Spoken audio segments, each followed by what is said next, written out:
Thank you, Jason. Thank you, Jason. A lot of crazy things have gone down this week. Salacious headlines, scandals, folks getting caught up for pushing big packs illegally, snitch allegations thrown at industry staples. The first week of December's industry news has not been boring at all. And I don't want to take away from all the other big headlines we've been covering, but I felt the need to cover today a little bit of positivity, for a couple of reasons. Number one, headlines crazy relatable given the circumstances we've been talking about so far on the show today. Then also surrounding this case. And number two, it's finally a positive follow-up to one of the first stories that I actually covered in this news and opinion lane over the last 3 years of reading the top industry headlines with Jason, even though we were under another label at the time. So let's get into it. 3.5 years ago, May 2020, 34-year-old LaRue Bratcher, an OKC-based father of 5, U.S. Army veteran, and licensed grower in the state of Oklahoma, was charged with first-degree murder for shooting and killing 42-year-old Daniel Hardwick, an armed assailant who had broken into his cultivation facility in an attempted burglary gone wrong. Bratcher called 911 after the shooting Hardwick, and says that he was attempting to fire warning shots, but one ricocheted, striking the burglar, eventually leading to his death.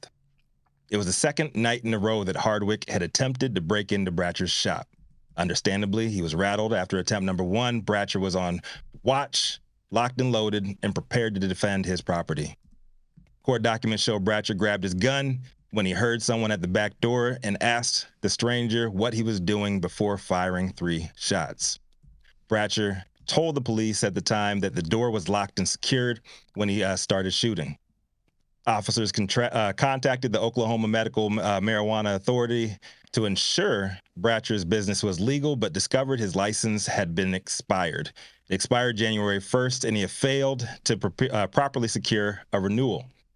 So they arrested and booked him for growing without a license. He set his bond at $5,000, and the district attorney's office charged him with second-degree murder.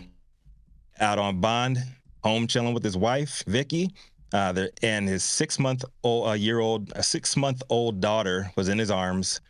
Police stormed in, aimed the guns in both parents' faces, and ended up taking LaRue back in with updated first-degree murder charges.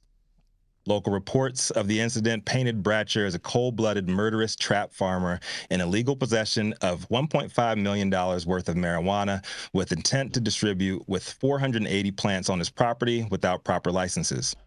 Authorities claimed Oklahoma's self-defense laws did not protect Bratcher because he was operating under a lapsed license.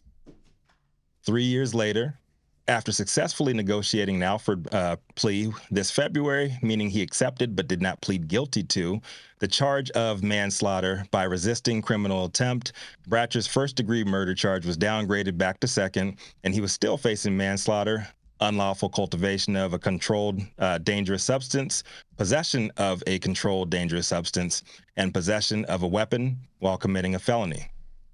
He's been awaiting sentencing since, and news broke yesterday that Bratcher's second-degree murder charge was dismissed, and the 4 other charges were suspended, and he'll now serve just 10 years of probation. Can I get a round of applause for that, Jason? Oh, yeah. Oh, my God. There's the feel-good story. I'm almost finish here. I'm gonna get a little emotional here. You know what I'm saying? So definitely not the complete vindication many believe that he deserves, but he can now rest easy at home for the holidays with his family. And this one really hit home for me when it went down. My own daughter was just a month old at the time. We're at the height of the pandemic, and everyone was on high alert. And to see another black man in our industry to go through this kind of shit in a state that most other cases side with, citizens lawfully exercising their Second Amendment rights. He was just trying to feed his family after the state was actually delayed the renewal of his license due to COVID administrative backlogs. It hit hard for me at the time, and I'm just happy to see this, man. I'm trying not to get too emotional on this, but it really, really hit hard, and I really wish LaRue, his wife Vicky, and their beautiful family nothing but the best of wishes going forward, and whether they decide to stay in the game or not, that they ultimately find peace and get a chance to live the rest of their days together as drama-free as possible. Big love to the Bratchers and prayers out to everybody else finding themselves in similar situations. I'm Rico Lamitte, the dopest dad on the street. Y'all can have it now. Man. Big love. Man, big props to this gentleman and to his family. They've had to endure a lot, and we don't want to send nothing but love and congratulations to them. He gets to be home with his family for the holidays, and that's a real big deal right there. Yeah, man.